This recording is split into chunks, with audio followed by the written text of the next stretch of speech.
चुनाव के लिए प्रचार के लिए आपके सामने नेता आते हैं तो मैं उनके भाषण सुनती हूँ, मैं भाजपा के नेताओं के भाषण भी सुनती हूँ, अलग अलग राजनीतिक दलों के नेताओं के भाषण सुनती हूँ।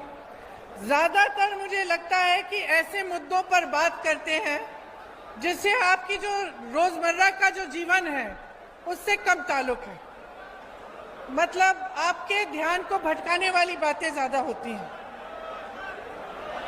मैं आज यहाँ आपके सामने खड़े होकर आपसे आग्रह करना चाहती हूँ कि ये जो चुनाव है ये आपका भविष्य तय करने जा रहा है। इसमें आप अपने मुद्दों को सर्वोपरि रखिए। आपके क्या मुद्दे हैं, आपके क्या संघर्ष हैं, आपकी कौन सी मुश्किलें हैं, उनका समाधान कौन दे रहा है, कौन आपके मुद्दों की बात कर रहा है, इसको ठीक तरह से समझकर अपना वोट दीजिए। अब आज सबसे बड़ा मुद्दा क्या है, कौन बताएगा?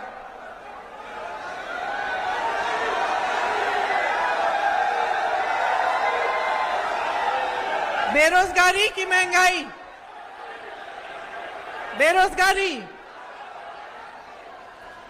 बेरोजगारी आज देश में 45 सालों में सबसे ज्यादा है। मोदी जी के भाषण सुने आपने? सुने? नहीं सुनना। मोदी जी रोजगार की बात करते हैं, मोदी जी जवानों की बात करते हैं, सेना की बात करते हैं, लेकिन रोजगार के तौर पे उन्होंने दिया क्या है? पिछले 10 सालों में सबसे ज्यादा बेरोजगारी दी है। आज आईआईटी का ग्रेजुएट भी, उसको भी प्लेसमेंट ढूंढने में मुश्किल होती है। मैंने एक रिपोर्ट पढ़ी जिसमें लिखा था कि आज मात्र 30% आईआईटी के ग्रेजुएट्स को प्लेसमेंट मिल रहे हैं। आईआईटी के ग्रेजुएट के लिए भी रोजगार ढूंढना अब मुश्किल हो गया है। अब आप पूछ सकते हैं कि ये क्यों हो रहा है? क्योंकि सरकार की जो नीयत है और जो नीति है वो रोजगार बनाने की नहीं रही। आप अगर देखेंगे तो रोजगार कहां से आते थे? बड़े बड़े पीएसयू से आते थे, बड़े जो कारखाने होते हैं, जो सरकारी पीएसयू थे, उनसे आते थे। छोटे और मीडियम साइज के बिजनेसों से आते थे, जो अपने छोटे दुकानदार हैं या कोई अपना छोटा फैक्ट्री खोलता है, जो भी कारोबार हो उसमें जो रोजगार मिलता था, और खेती किसानी से आती थी। ये 3 माध्यम थे रोजगार बनाने के। और अगर आप देखेंगे तो इस सरकार ने क्या किया? सबसे पहले आप देखिए कि जो पीएसयू थे, बड़े बड़े कारखाने थे जिससे तमाम जॉब्स मिलते थे, उनको तो इन्होंने सौंप दिया अपने बड़े बड़े उद्योगपति मित्रों को। चाहे हवाई अड्डे, चाहे रेलवेज हो, चाहे कुछ भी हो, बंदरगाह हो, अपने गिने चुने जो बड़े बड़े उद्योगपति मित्र हैं उनको या तो सौंप दिया गया है या फिर सौंपने की प्रोसेस शुरू हो गई है। तो जहां से आपको रोजगार मिलता था वो तो चले गया इनके बड़े बड़े उद्योगपति मित्रों के पास। सरकारी जो जॉब्स थे वो कम हो गए। जो छोटे और मध्यम साइज के जो बिजनेस थे उन पे पहले नोटबंदी थोपी गई। आपको बताया गया कि देशभक्ति है, आप कतार में खड़े हो जाओ।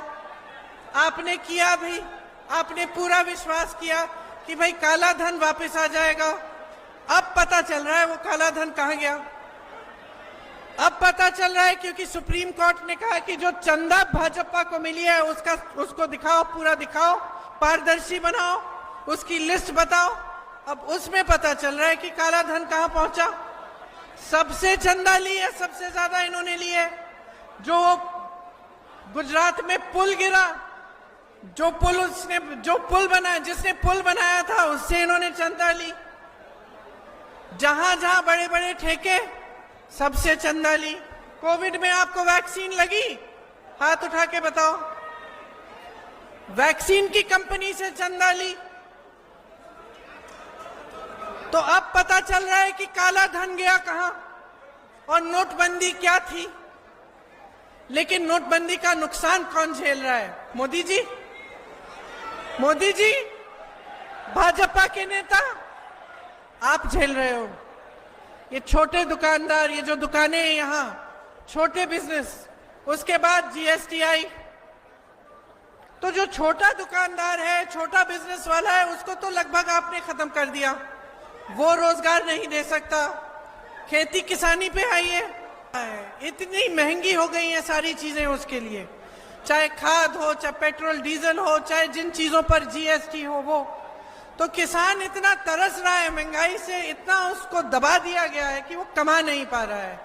तो वो कमा नहीं पा रहा है तो खेती किसानी में रोजगार भी घट रहे हैं। तो इनकी जो नीति है वो रोजगार घटाने वाली नीति है। इन्होंने आज तक आपको एक विजन नहीं दिया है कि रोजगार बनाएंगे कैसे। कांग्रेस पार्टी जिन प्रदेशों में सरकार में आई, हमने उन प्रदेशों में गारंटी दी थी कि हम सरकारी पद भरेंगे। क्यों? क्योंकि हर प्रदेश में लाखों सरकारी पद खाली पड़े थे भाजपा की सरकारों में। आज भी केंद्र की सरकार के जो पद हैं उनमें 30 लाख खाली पद हैं। तो आप बताओ, देश में तमाम बेरोजगार बच्चे हैं, नौजवान हैं, उनके माँ बाप चाहे खेती करते हो, चाहे सैनिक हो, चाहे कुछ भी हो, उनको मुश्किल से पढ़ाते हैं, मेहनत से पढ़ाते हैं, पैसे इकट्ठे करके ट्यूशन की फीस दिलवाते हैं, एग्जाम करते हैं रोजगार के लिए। कोई बीएससी करता है, कोई बीए करता है, एमए करता है, पढ़ाई लिखाई तो सबकी लगभग पूरी हो जाती है अपने माता पिता की मेहनत से। फिर क्या होता है? रोजगार मिलता ही नहीं है। अब कह रहे हैं कि 30 लाख खाली पद हैं केंद्र सरकार में, और उसके अलावा हर प्रदेश में प्रदेश सरकार के पद खाली हैं, लेकिन आज तक भरे नहीं गए हैं। बेरोजगार बच्चे बेरोजगार घूम रहे हैं, सुबह से शाम तक नौकरी ढूंढते हैं, और जहां रोजगार मिलना चाहिए वो पद खाली पड़े हैं। तो पद भरने की भी इनकी नियत नहीं है। कांग्रेस पार्टी कह रही है कि जैसे ही हमारी सरकार आएगी तो जो 30 लाख खाली पद हैं केंद्र के, वो हम गारंटी दे रहे हैं कि हम उनको भरना शुरू करेंगे।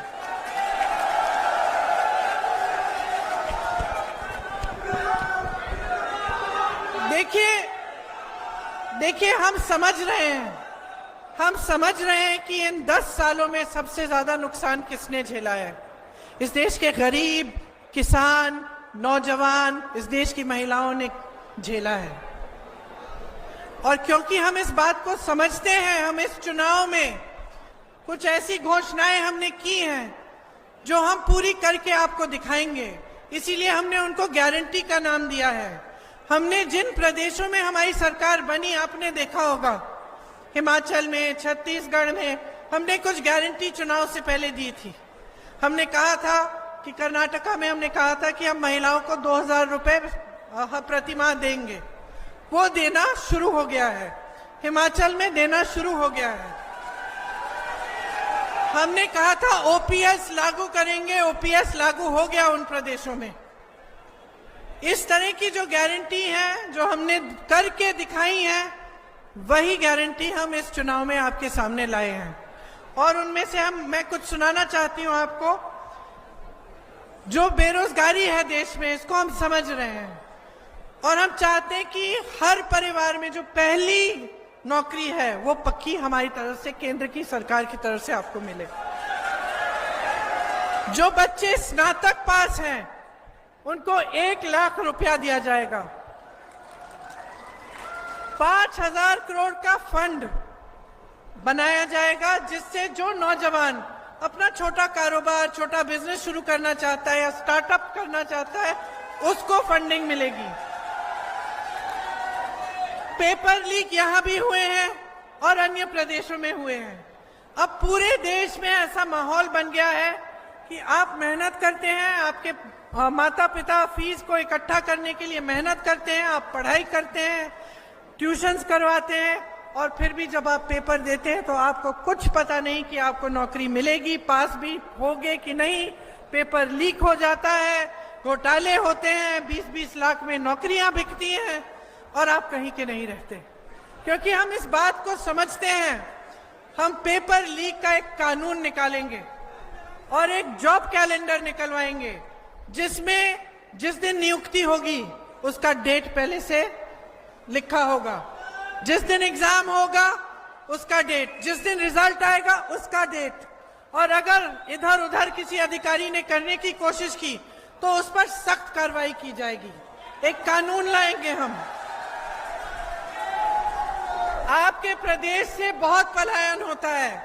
मैं अभी रामनगर में थी, वहां मैं कह रही थी, दिल्ली में उत्तराखंडी लोग बहुत हैं जो दिल्ली में काम कर रहे हैं और विदेश में भी, और वो इसलिए पलायन करके वहां जा रहे हैं क्योंकि यहाँ पे रोजगार नहीं मिल रहा है और वहां मुश्किलों संघर्ष का जीवन है।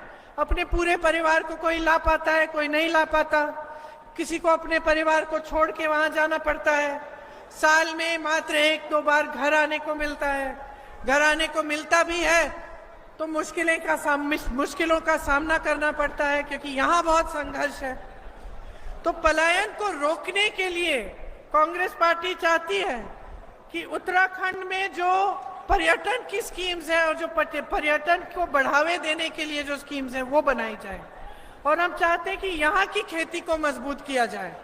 तो यहाँ पे जो बंजर वादियां हैं उनमें क्लस्टर फार्मिंग के लिए हम इंतजाम कराना चाहते हैं, और यहाँ की जो जमीन के जो कानून है उनको मजबूत बनाना चाहते हैं।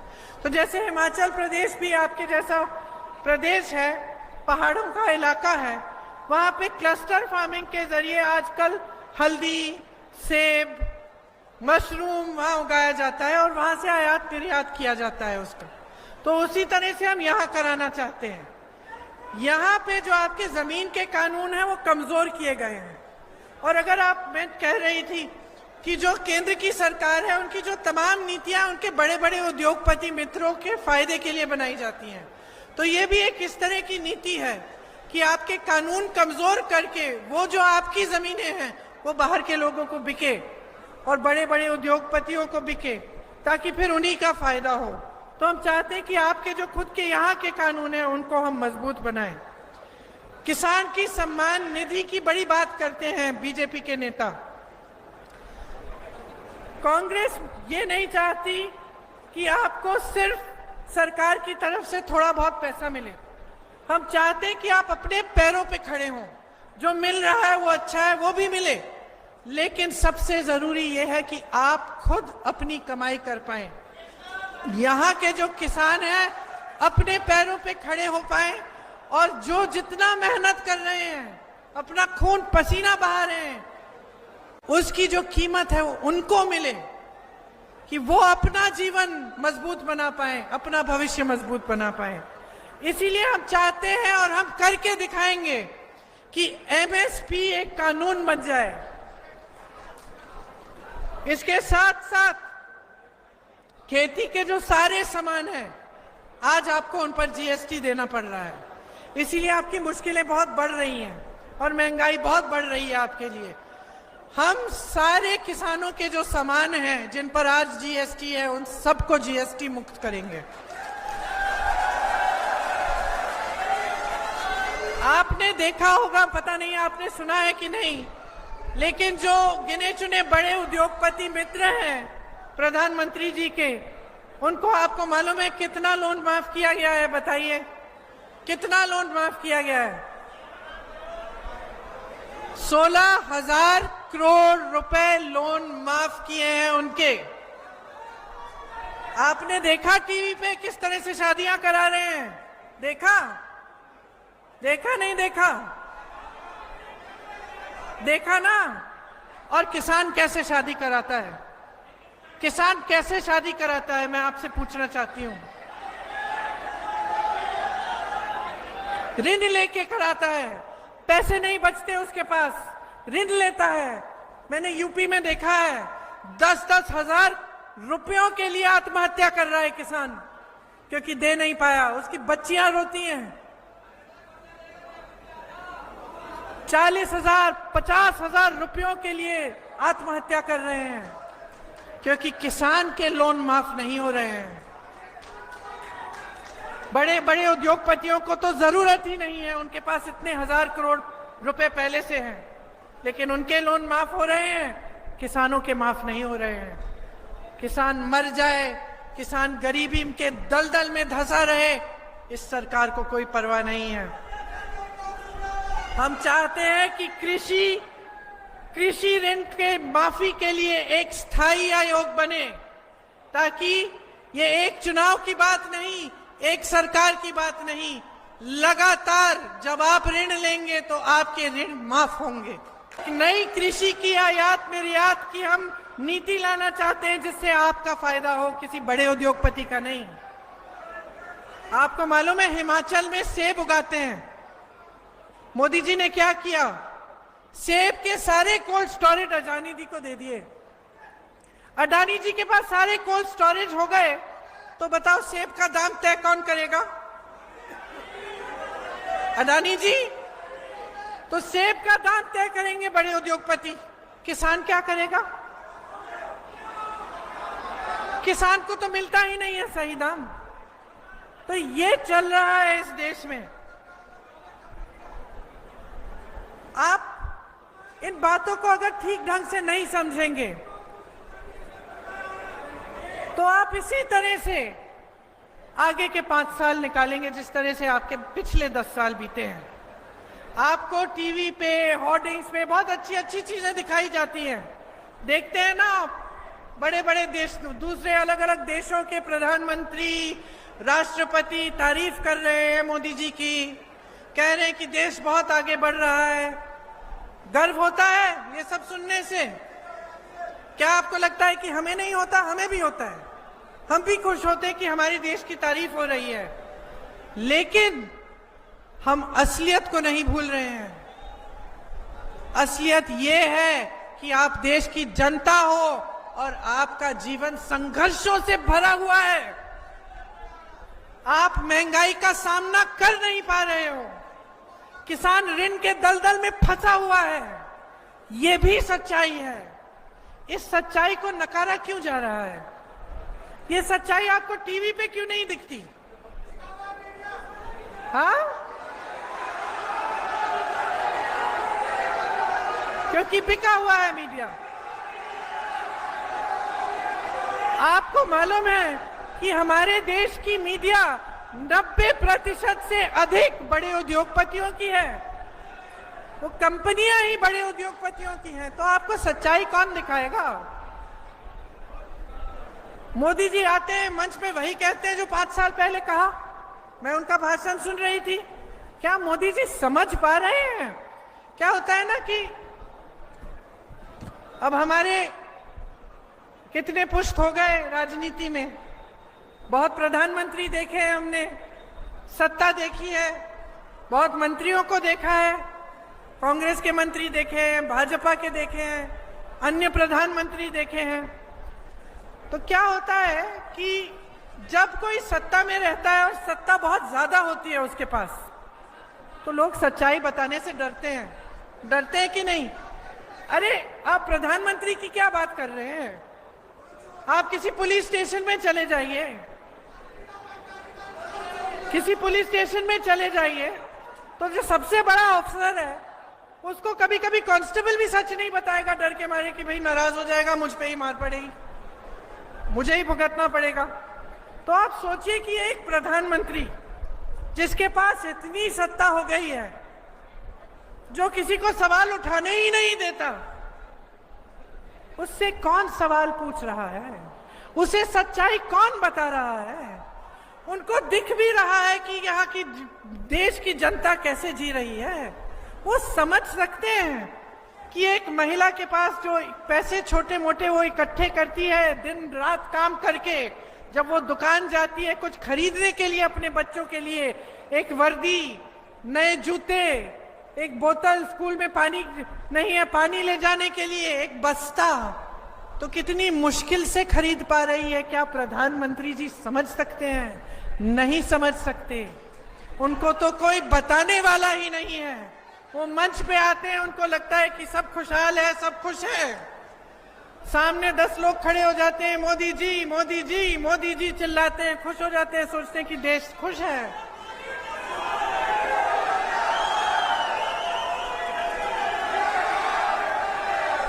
एक जो नाता होता है, जो रिश्ता होता है पब्लिक के साथ, वो सत्ता अक्सर तोड़ देती है उस रिश्ते को, सत्ता घेर लेती है इंसान को। और मुझे यकीन है